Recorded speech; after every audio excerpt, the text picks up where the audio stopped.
Hello everyone, कैसे हैं आप सभी। उम्मीद करते हैं आप सभी बहुत अच्छे होंगे। Class 11 polity MCQ series.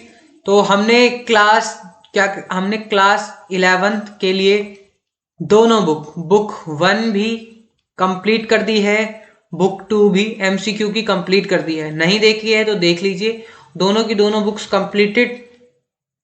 ठीक है, कुछ भी नहीं बचा है। दोनों के एमसीक्यू सीरीज हमने कंप्लीट कर दिए हैं फर्स्ट टर्म के लिए। हिस्ट्री भी क्लास 11th हिस्ट्री भी पूरी कर दी है, तो उसे भी देख लीजिए जाके। क्लास 11th हिस्ट्री भी पूरी कर दी है। तो और दोनों की पीडीएफ अपने टेलीग्राम चैनल पर डाल दिए। तो आज ये कार्टून बेस्ड हमारे होने वाले हैं क्वेश्चंस। किस डिमांड करी थी बच्चों ने, तो हम उस पर लेके आ गए हैं कार्टून बेस्ड क्वेश्चन। जो कि कार्टून होते हैं उन पे जो क्वेश्चन बन सकते हैं पॉसिबल, वो हम शुरू करने जा रहे हैं। तो चलिए, पहला क्वेश्चन आपकी स्क्रीन पर ये रहा, बड़ा कर लेते हैं। यूरोपीय संविधान को बनाने की कोशिश किसने करी? तो ये यूरोपीय संघ ने करी थी। अब यहाँ पे क्वेश्चन देखिए, जैसे ये कानून था तो ये पहली बार में कि विफल हो गए थे, विफल। तो इसमें क्वेश्चन पूछा गया कि हमेशा कानून बनाने की प्रक्रिया ऐसी होती है, झगड़ा, जिसमें झगड़ा मारो नहीं। कानून बनाने की प्रक्रिया बहुत एक शांत प्रक्रिया है। ये आप जरूर वीडियो को ध्यान से सुनना है। ये एक शांत प्रक्रिया है जिसमें सब बैठते हैं, है ना, विचार होता है, विचार होते हैं, मत होता है, बहुत सारी डिबेट होती है, डिस्कशन होता है ना, चर्चाएं होती है, तब जाके संविधान बनता है। तो संविधान बनने की कोशिश ऐसे होती है। चलिए अगला प्रश्न देखिए, निम्नलिखित में कौन केंद्र में खड़ा है? तो ये जो व्यक्ति हैं कौन है? ये हमारे पंडित जवाहरलाल नेहरू जी हैं। अब ये सवाल क्या आ रहा है? सवाल देखिए क्या है कि यहाँ पे जो वेस्टर्न म्यूजिक वाले हैं ये बोल रहे हैं कि हम देंगे जनगण मन को, और ये जो लोग हैं ये बोल रहे वंदे मातरम। तो यहाँ पे नेहरू जी दोनों को समझाने का प्रयास कर रहे हैं, और अंत में फिर क्या किया आप बताइए कि जो जनगण मन है वो हमारा क्या चुना गया? राष्ट्रगान। ठीक है, और वंदे मातरम चुना गया हमारा राष्ट्रगीत। ठीक है, तो नेहरू जी यहाँ पे दोनों को बैलेंस करने की कोशिश कर रहे हैं। चलिए अगला प्रश्न देखिए, सद्दाम हुसैन संबंधित है, तो ये इराक से संबंधित थे सद्दाम हुसैन, वहां इनकी सरकार थी। तो ये यहाँ पे क्या हो रहा है? झगड़ा हो रहा है कि सब कह रहे हैं कि ये मेरे पास कलम है, मुझे संविधान चाहिए। तो सारे लोग व्यक्ति क्या कर रहे हैं यहाँ पे? अपनी बात कह रहे हैं कि हम संविधान बनाएंगे। चलिए, इराक के संविधान को ताश के पत्तों का महल क्यों कहा गया? क्योंकि वहां के लोगों पे जबरदस्ती थोपा गया था कि जितने भी लोगों को ये जबरदस्ती इस संविधान को आप मानो। चलिए अगला प्रश्न, निम्नलिखित चित्र में कौन से दो व्यक्ति खड़े? ये वाले, इन पे फोकस करना है, इन दो व्यक्तियों पे। कौन से दो व्यक्ति हैं? तो एक हमारे संविधान सभा के अध्यक्ष जो थे डॉक्टर राजेंद्र प्रसाद, और ये हमारे अंबेडकर जी, डॉक्टर भीमराव अंबेडकर। तो ये दो व्यक्ति जो हैं ये यहाँ पे खड़े हैं, दो व्यक्ति। चलिए आगे देखिए, निम्नलिखित में कौन सा व्यक्ति समिति की अध्यक्षता, ये जो व्यक्ति बैठे हैं इनमें से कौन समिति की अध्यक्षता कर रहा है? तो ये अंबेडकर जी आपको बताइए। तो इसमें तो कोई खास बात थी नहीं। अगला प्रश्न देखिए, निम्नलिखित चित्र किसका चिन्ह है? तो ये चित्र आपने देखा ही होगा, बहुत बड़े एक तराजू लिए महिला। तो ये हमारे न्याय का चित्र है, जस्टिस का चित्र होता है, आपने देखा होगा कई जगह ये चित्र आपको देखने को मिलता होगा। तो ये जस्टिस का चित्र है। अगला प्रश्न देखिए, चित्र में दर्शाया गया व्यक्ति है, कौन नहीं है? तो ये हमारे सोमनाथ लाहिड़ी है ये। चलिए अगला प्रश्न देखिए, निम्नलिखित चित्र में कौन से अधिकार का उल्लंघन हो रहा है? देखिए इस चित्र को बताने की कोशिश करिए, कौन से चित्र का उल्लंघन, कौन से अधिकार का? तो ये कौन सा अधिकार है? ये शोषण के विरुद्ध अधिकार है, क्योंकि बच्चा यहाँ पे कुछ काम कर रहा है। ये देखिए चित्र में दिखाया गया व्यक्ति कौन है? तो ये है सरदार हुकुम सिंह। ये देखिए, निम्नलिखित स्थिति में चुनाव को कैसे दिखा रही है? तो चुनाव को ये एक आफत के रूप में दिखा रही है। और क्या ये बात सही है? नहीं।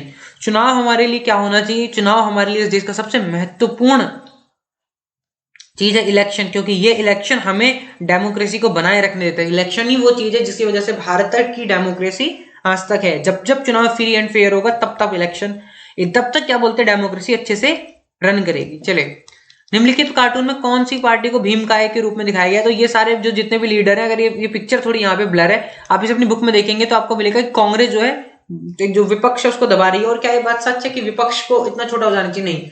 एक स्वस्थ लोकतंत्र के लिए जरूरी है कि विपक्ष मजबूत हो, तभी सरकार ठीक से काम करती है। चलिए अगला प्रश्न देखिए, निम्नलिखित में किसको हाथी के रूप में दिखाया गया है? तो ये है सार्वभौमिक वयस्क मताधिकार, यानी यूनिवर्सल एडल्ट फ्रेंचाइजी। इसको क्या दिखाया गया है, किस रूप में दिखाया गया है? एक क्या बोलते हैं, आप कह सकते हो हाथी के रूप में। चलिए अगला प्रश्न देखिए, क्या निष्पक्ष चुनाव, ये निष्पक्ष को लिख लीजिएगा ठीक से, ऐसे लिखते हैं, निष्पक्ष चुनाव डरने के योग्य है? नहीं, डरने के योग्य नहीं है, कोई इतनी डरने की जरूरत नहीं है। मतलब गलत काम करने से बचने के योग्य है, लेकिन डरने की जरूरत इसको नहीं है। डरना क्या, चुनाव है, निष्पक्ष होगा तो अच्छा रहेगा। क्या किसी गंभीर अपराधी को चुनाव लड़ने का अधिकार होना चाहिए? बिल्कुल नहीं होना चाहिए, नहीं। अगर अपराधी चुनाव लड़ेंगे तो कैसे काम चलेगा? तो इसका आंसर है नहीं, नहीं will be the right answer. चलिए अगला प्रश्न देखिए, चित्र में दिखाया गया व्यक्ति कौन है? कौन है ये है हमारे अनंत संयम अयंगर जी। इनके बारे में आपको ध्यान रखना है। ये झंडा किसका प्रतीक है? देखिए, आमार गामामा अमीरात, मतलब हमारे गांव हमारा राज। ये स्थानीय शासन को लेकर लोगों की अपेक्षाओं का प्रतीक है। लोग बता रहे हैं कि हमारे गांव में जो है नियम बहुत अच्छे से फॉलो होना चाहिए, तो C will be the right answer. अगला प्रश्न देखिए, निम्नलिखित चित्र में कौन लोकतंत्र है? तो निम्नलिखित चित्र में देखिए, यहाँ पिक्चर को देखिएगा, ये अंपायर है लोकतंत्र। क्यों? क्योंकि हम सब अपना काम कर सकते हैं, बॉलर भी अपना काम कर सकते हैं। बहुत सारी विचारधाराएं, बहुत सारी आइडियोलॉजी सबके बीच में लोकतंत्र खड़ा है। जो लोकतंत्र क्या कर रहा है, सबको देख रहा है। बस अगर कोई गलत करेगा तो अंपायर उसको बताएगा उसके बारे में। अंपायर का काम डिसीजन देने के, लोकतंत्र के हिसाब से चीज सही है या गलत है।